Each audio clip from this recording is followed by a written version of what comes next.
सत Keval Vidya Mandir Sarsa. Myself Sajan Kumar Prajapati. Class 12 science. Subject physics. Unit number 5।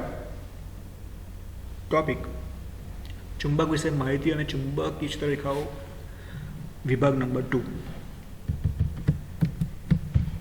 मित्रों अगाउना चेप्टरनी टॉपिकनी अंदर आपणे चुंबक विषे केटलो प्राथमिक ख्याल मेळव्यो अने तेनी केटलीक अगत्यनी माहिती विषे पण चर्चा विचारणा करी। आजे आपणे अहीं आगळ चुंबकीय क्षेत्ररेखाओं चुंबकने कारणे जे चुंबकीय क्षेत्र मळे छे અને તેને દર્શાવવામાં આવતી ક્ષેત્રરેખાઓ જેને આપણે ઓળખીએ છીએ તેના વિશેની કેટલીક લાક્ષણિકતાઓ વિશે વાત કરવાના છીએ।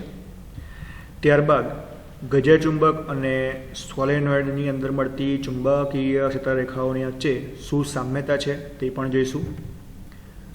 અને ત્યારબાદ આઈએમપી ક્વેશ્ચન પરિમિત લંબાઈના સોલેનોઇડની અક્ષ પરના બિંદુએ એટલે કે કોઈ સોલેનોઇડ છે તેના અક્ષ પરના કોઈ બિંદુ પાસે ચુંબકીય ક્ષેત્ર મળે છે તેની આપણે ગણતરી કરવાની રહેશે।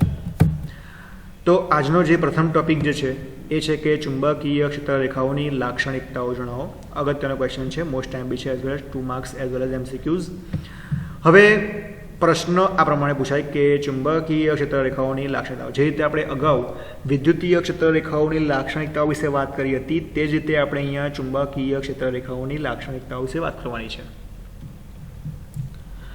चुंबकीय क्षेत्ररेखाओना गुणधर्मो आपने अथवा लाक्षणिकताओ आपने नीचे आपेली है जे आ मुजब है। प्रथम आपने एम कहूँ है कि चुंबकीय क्षेत्ररेखाओ सतत बंध गाळा रचे छे। आपने एवं कहेवामां आवे छे कि चुंबकीय क्षेत्ररेखाओ ए बंध गाळा रचे छे।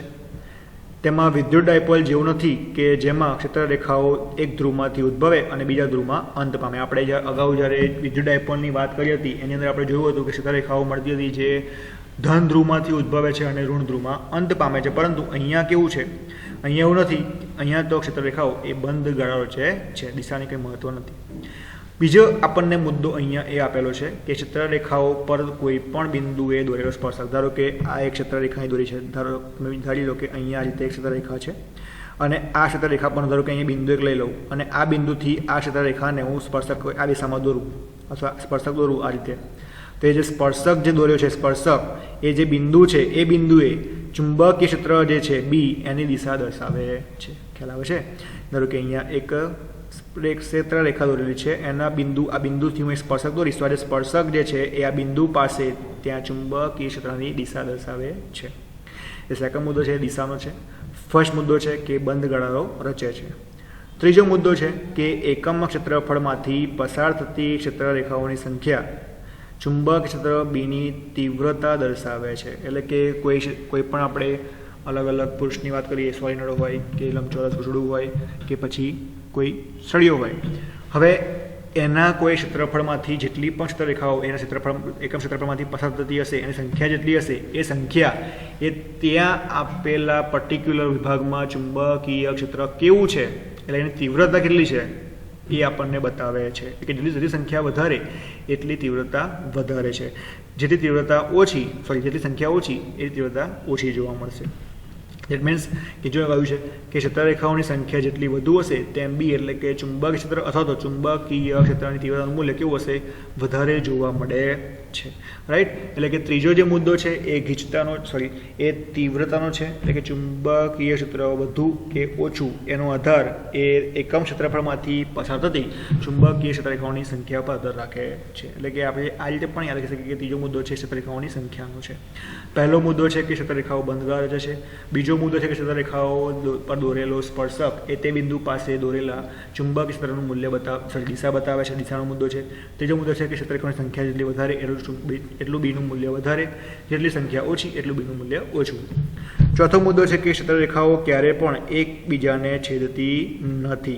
એક ક્ષેત્રરેખા આમ દોરી હોય અને ક્ષેત્રરેખાની ઉપરથી આમ દોરું તો એ બે રેખાઓ જે ભેગી થઈ ત્યાં બિંદુ પાસે કોઈ સ્પર્શક દોરીએ તો એ સ્પર્શક આપણે અગાઉ જે ટોપિક સેક્શન આ સેક્શનમાં જે બીજો મુદ્દો કીધો છે એમ કે એ બિંદુ પાસે એ સ્પર્શક આપણને બે દિશા બતાવે તો એવું શક્ય છે નહીં, રાઈટ. મેં કહ્યું છે ઉદ્યાનથી જુઓ કે ચુંબકીય ક્ષેત્ર રેખાઓ કદાપી એકબીજા છેદતી નથી, કારણ કે જો તેઓ છેદે તો ચુંબકીય ક્ષેત્રની છેદનબિંદુ પાસે જ અનન્ય ન હોય, રાઈટ. એટલે કે બે દિશા બતાવે જે જરૂરી છે નહીં.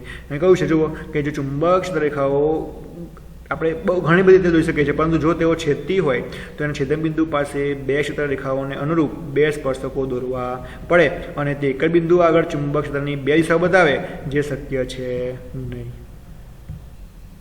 એટલે એક ક્ષેત્રરેખા આ હોય અને પછી ક્ષેત્રરેખા આપણે આમ દોરીએ અને બે ક્ષેત્રરેખાઓ જે ભેગી થાય એ ત્યાં આગળથી આપણે એક સ્પર્શક દોરીશું તો સ્પર્શક એ બંને ક્ષેત્રરેખાઓની દિશા હોવાનું સૂચવે જે પોસિબલ છે ને. એટલે ચોથી મુદ્દો છે શું બતાવે છે કે ક્ષેત્રરેખાઓ ક્યારેય એકબીજાને છેદતી નથી. ચલો ફટાફટ એની આ લાક્ષણિકતાઓ ફરી એકવાર આપણે રિપીટ કરી દઈશું.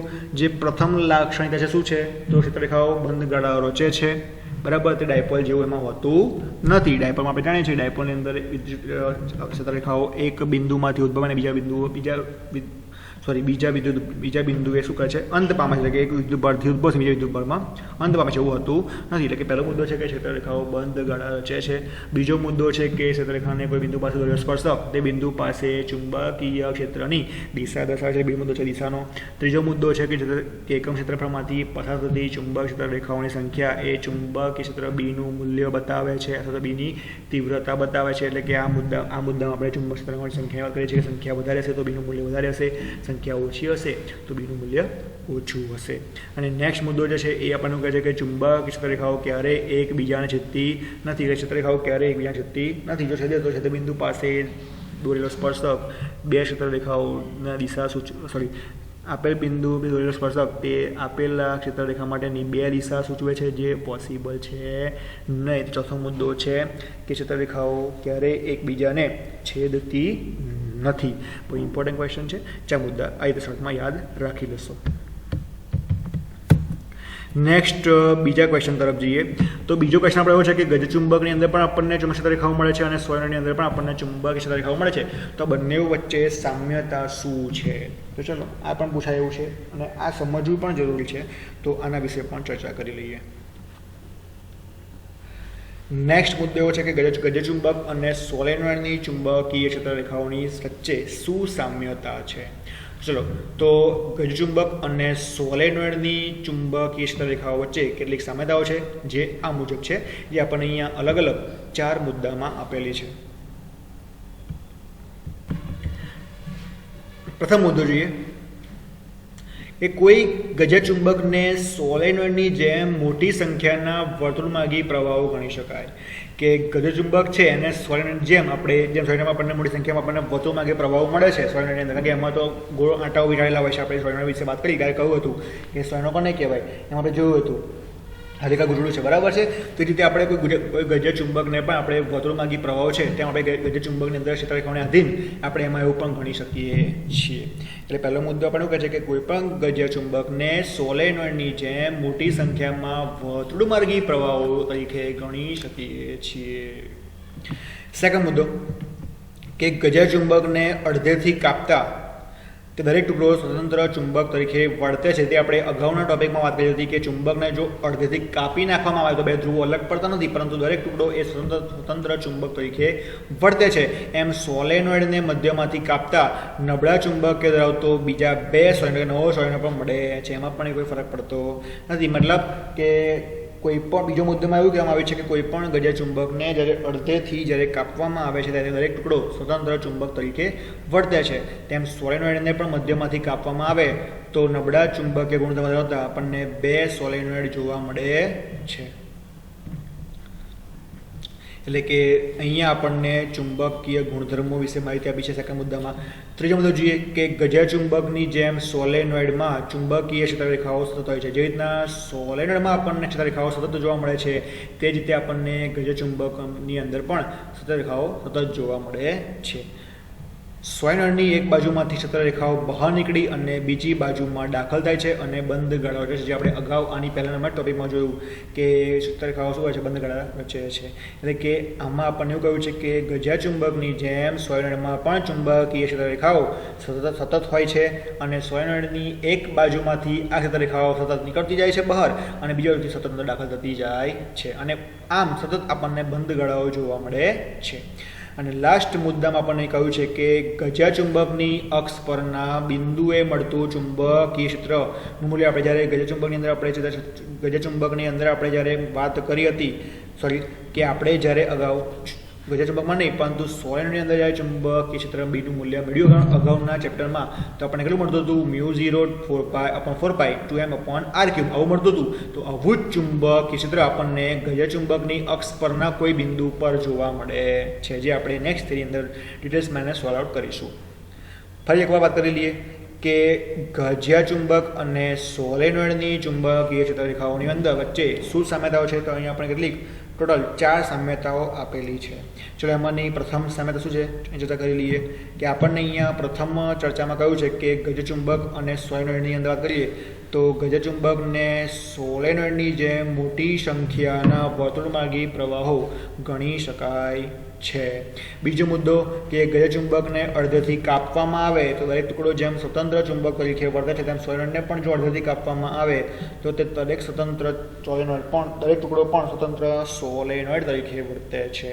ત્રીજો મુદ્દો છે કે ગજ્યા ચુંબકની જેમ સોલેનોઇડમાં ચુંબક ક્ષેત્ર રેખાઓ સતત જોવા મળે છે. એટલે કે સોલેનોઇડમાંથી એક બાજુમાંથી ક્ષેત્ર રેખાઓ બહાર નીકળે છે અને બીજી બાજુથી સોલેનોઇડમાં દાખલ થાય છે અને બંધ ગાળાઓ રચે છે.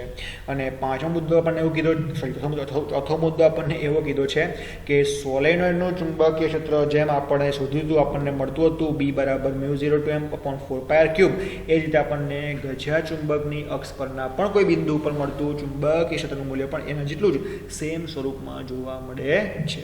તો એ આપણે જોઈશું. ચલો જોઈએ. પ્રશ્ન પૂછાય કે પરિમિત લંબાઈના સોલેનોઇડની અક્ષ પરના બિંદુએ ચુંબકીય ક્ષેત્રની ગણતરી કરો. કે આપણને અહીંયા કોઈ સોલેનોઇડ આપેલું છે, હવે એ સોલેનોઇડની લંબાઈ પરિમિત એટલે કે ચોક્કસ છે અને એ સોલેનોઇડની અક્ષ પરની વાત કરીએ અને એ અક્ષ પરના કોઈ બિંદુએ આપણે ચુંબકીય ક્ષેત્ર મેળવીશું જે આપણને અગાઉ અમારા છેલ્લા મુદ્દામાં કીધું એમ તે સોલેનોઇડની જેટલું જ જોવા મળે છે, જે આપણને ગજ્યા ચુંબકમાં પણ સેમ એટલું જ જોવા મળે છે.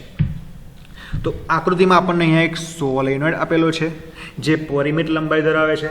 આ સોલેનોઇડના એકમ લંબાઈ દીઠ આંટાઓની સંખ્યા, ધારો કે આ સોલેનોઇડ છે એમાં જે આંટાઓ છે એ કેટલા છે, ધારો કે એકમ લંબાઈ દીઠ કેવું છે એટલે કે એકમ લંબાઈ એટલે કે છેદમાં સ્મોલ l લંબાઈ દીઠ આંટા એટલે કે ઉપર આવે ઉપર શું આવશે કેપિટલ N, તેને શું કહેવાય સ્મોલ n કહેવાય. એકમ લંબાઈ દીઠ આંટાઓની સંખ્યા એટલે કે એકમ લંબાઈ એટલે કે સ્મોલ l, આંટાઓની સંખ્યા એટલે કે કેપિટલ N એટલે કે capital N by small n, આપણે શું કહેવાય સ્મોલ n કહેવાય.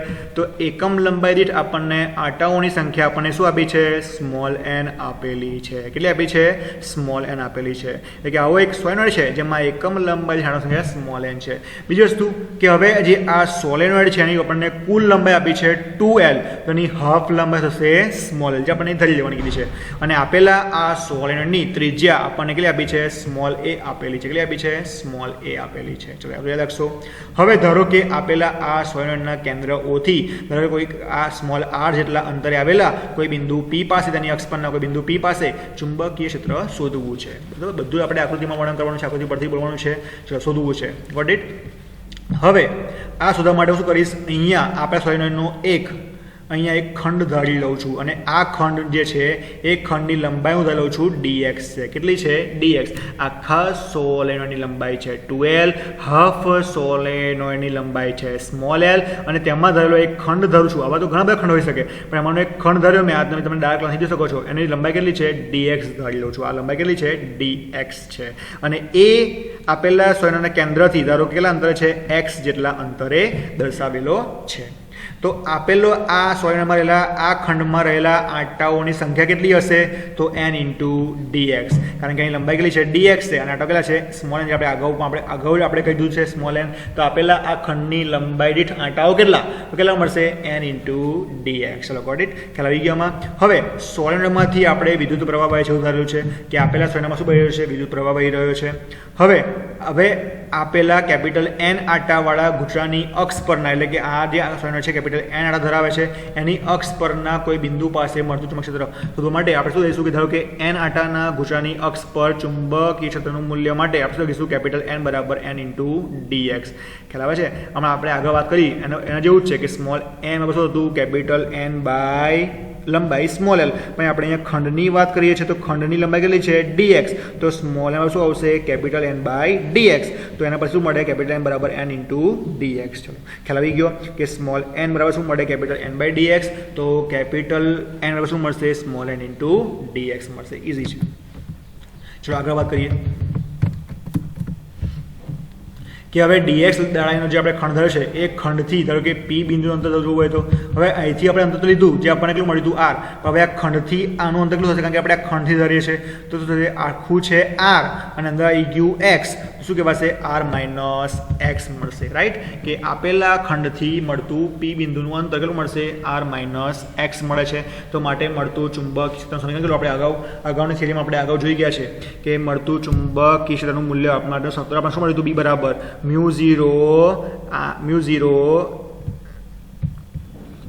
Into m upon 2 of r square વત્તા a સ્ક્વેર અખાણી 3/2. આવું સમય આપણે આગળ શોધ્યું હતું, પણ એને અનુરૂપ આપણે અહીંયા જે કન્ડિશન છે એ રીતે લખવું છે. તો μ0 m બરાબર શું લખીશું? તો i ઇન્ટુ a આપણે જાણીએ છીએ i ઇન્ટુ a સ્ક્વેર બરાબર μ0 i a સ્ક્વેર અને આંટાઓ n છે. આપણે એને અથવા તમે યાદ ના રાખવું હોય તમે પણ આપણે અગાઉ જે સમીકરણ મેળવ્યું છે આના જેવું સેમ સમીકરણ આના માટે અક્ષ પરના કોઈ બિંદુ માટેનું એને આપણે સીધું ઉઠાઈને આપણે અહીં મૂકી દઈએ. પણ ફરક એટલો કે અહીંના કન્ડિશનને આપણે એમાં એપ્લાય કરવાની રહેશે. તો μ0 n આંટાઓ એટલે કે n i a સ્ક્વેર એમના m 2 ઓફ અંદર. હવે અહીંયા r સ્ક્વેર નથી, અહીં ધ્યાન આપો. અહીંયા ખંડથી માત્ર આપણને r સ્ક્વેર પર શું મળે છે? r માઇનસ x મળે છે. એટલે અહીંયા r સ્ક્વેરની જગ્યાએ શું આવશે? r માઇનસ x આખાનો સ્ક્વેર વત્તા અહીં ત્રિજ્યા કઈ છે? તો a આપી છે, અહીંયા l નથી. તો ત્રિજ્યા a સ્ક્વેર લખીશું અને આખાની 3/2. તો b બરાબર μ0. હવે જ્યાં કેપિટલ n છે શું લખતા? n into dx. આપણે હમણાં જ આગળ આપણે વાત કરી કે કેપિટલ n શું લખતા? n ઇન્ટુ dx ને કેપિટલ n લખતા. તો અહીંયા આગળ શું આવશે? n into dx i a square એમના m 2 of i minus x આખાનો સ્ક્વેર વત્તા a સ્ક્વેર 3/2. હવે અહીંયા એક ખંડ કયો છે? હવે આમાં તો અલગ અલગ ઘણા બધા ખંડો હોઈ શકે. તો બધા જ ખંડો માટે મેળવવું હોય શું કરવું પડે? સંકલન કરવું પડે, એના માટે સરળ કરવું પડે. તો બધા જ ખંડનો સરળ કરતા આપણને શું મળશે? લંબાઈ ધારો કે x બરાબર માઇનસ l થી l લઈ લઈએ અને સંકલન કરી આપણે મળતા બધા જ ખંડથી મળતું બધા જ ખંડ દ્વારા મળતું આપેલા સોલેનોઇડ પર મળતું કુલ ચુંબકીય ક્ષેત્ર શોધી શકીએ છીએ. જે આપણે અગાઉની જે મિકેનિઝમ છે આપણે અહીંયા ઉપયોગ કરીએ છીએ, અગાઉ આપણે વાત કરી ચૂક્યા છે. તો અહીંયા બધા જ ખંડનો સરળ કરવો તો ખબર હોય આપણે શોર્ટમાં શું કરવું પડે? સંકલન લેવું પડે અને સંકલન કરીએ તો બધા ખંડ દ્વારા મળતું તો ક્ષેત્ર મળશે અને ક્ષેત્ર તો બધા ખંડનું મળ્યું અને બધા ખંડ ક્યાં છે? આપેલા સમગ્ર સોલેનોઇડમાં છે. માટે એ ક્ષેત્ર કોનું મળશે? સોલેનોઇડનું મળશે. તો શું મળશે? b બરાબર μ0 n જે કોમન છે કોન્સ્ટન્ટ વેલ્યુ છે બહાર લઈ લઈએ. તો μ0 n i a square upon 2 constant છે બહાર લઈ લીધા. અંદર બાકી શું રહ્યું? તો આપણે સંકલન બધા ખંડનું ક્યાંથી ક્યાં કરીએ છીએ? માઇનસ l થી પ્લસ l એમના m dx એમના m જે ખંડનું વેલ્યુ બતાવે છે છેદમાં r માઇનસ x આખાનો સ્ક્વેર વત્તા a સ્ક્વેર 3/2. ચલો અહીં સુધી ઓકે. હવે અહીંયા થોડું અંદર વધારે અને થોડું સોર્ટ આઉટ કરતા જઈએ કે સોલેનોઇડથી આપણે દૂરનું કોઈ બિંદુ કયું છે. હવે એ બિંદુ વખતે આપણે એમાં જોઈએ છે કે r જે છે એ ત્રિજ્યા એક ઘણું મોટું છે, એટલે કે જે નાનું હોય એને આપણે દૂર કરવાનું દેવાનું છે. તો r is greater than a, એટલે કે આમાંથી આપણે એને શું કરીશું? દૂર દઈશું. એ રીતે x પણ આપણે x ને પણ શું કરીશું? દૂર કરી દઈશું. રાઈટ? એટલે કે અહીંયા જે r માઇનસ x આખાનો સ્ક્વેર વત્તા a સ્ક્વેર આખાની 3/2 છે એની જગ્યાએ માત્ર ને માત્ર શું લેવાનું છે? આપણે x ગતો રહ્યો, આ a ગતો રહ્યો, બાકી શું રહ્યું? r એનો સ્ક્વેર એટલે r સ્ક્વેર અને 3/2 એટલે સ્ક્વેર અને 1/2 કેન્સલ આઉટ, બાકી શું રહ્યું? ક્યુબ એટલે શું મળશે? r ક્યુબ મળશે. તો જો આખા બરાબરમાં શું મળ્યું? r ક્યુબ મળ્યું. રાઈટ? હવે આ કન્ડિશનને આ સમીકરણમાં મૂકી દઈએ તો b બરાબર છે i એમના m બાર એમના m અહીં ઉપર dx એમના m અને નીચે શું મળશે? r cube. એને બહાર લઈ લીધા તો r ક્યુબ બરાબર આવી ગયું. ઓકે ચલો μ0 n i square upon 2 r cube એમના m. હવે dx એટલે કે ડેરિવેટિવ dx ના ફોર્મમાં છે. આનું સંકલન શું થાય? x એટલે એકવાર એક્સ જગ્યાએ શું મૂકતા પ્લસ એલ, એકવાર શું મૂકતા માઇનસ એલ, તો શું મળશે પ્લસ એલ મૂકીશું એટલે પ્લસ એલ માઇનસ બીજા શું મૂકીશું માઇનસ એલ એટલે કે માઇનસ ઓફ માઇનસ એલ, તો mu 0 N I A square upon 2r cube into L minus minus plus L એટલે કે 2l જોવા મળે છે. હવે આ પદને યોગ્ય રીતે ગોઠવી દઈએ તો બી બરાબર મ્યુ 0 અપોન 2r કે બીજા અને આ અંદર લઈ ગયા તો n into 2l of I into A square રૂપે જોવા મળે છે.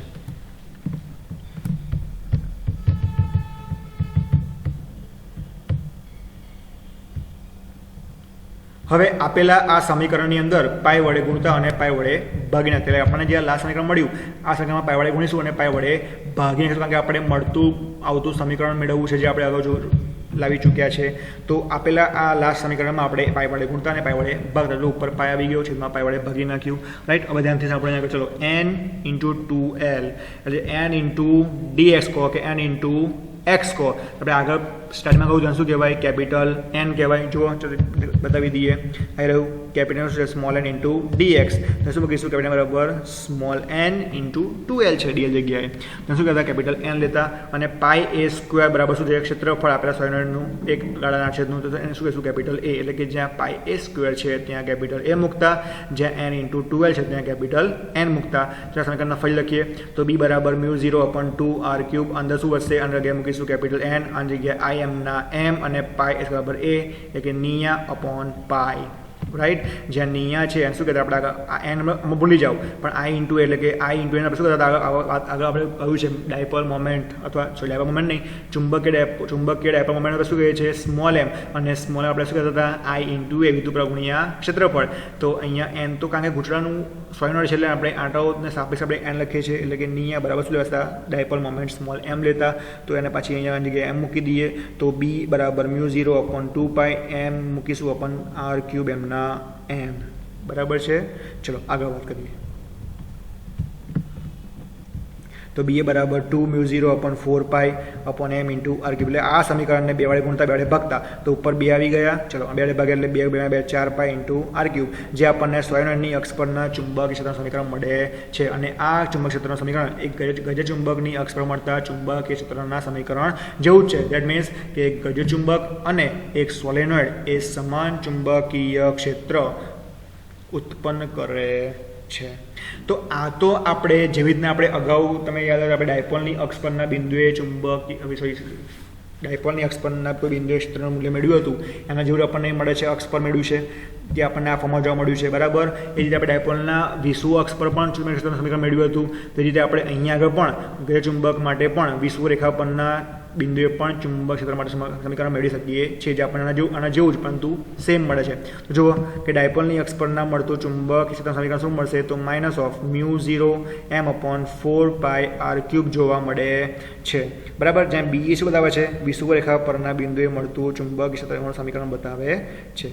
What it. તો આ રીતે આપણે અહીંયા વાત કરી કે જ્યાં મ્યુ 0 અપોન 4 પાઈ તો અચળ છે, એમ એ ચુંબકીય ચાકમાત્રા છે અને આર એ ચુંબકના મધ્યબિંદુથી આપેલા બિંદુનું લંબ અંતર જોવા મળે છે. એટલે કે આ સમીકરણ આપણે જ્યારે અગાઉ ડાયપોલની અક્ષ પરના બિંદુએ મળતું સમીકરણ જેવું જ મળતું બેસતું આવે છે, જે આપણે જોઈ શકીએ છીએ. તો આશા કરીશું કે આજના આ લેસનની અંદર આપને ખ્યાલ આવ્યો હશે, મજા આવી હશે એવી આશા. જય હિન્દ, જય Bharat. Thank you very much.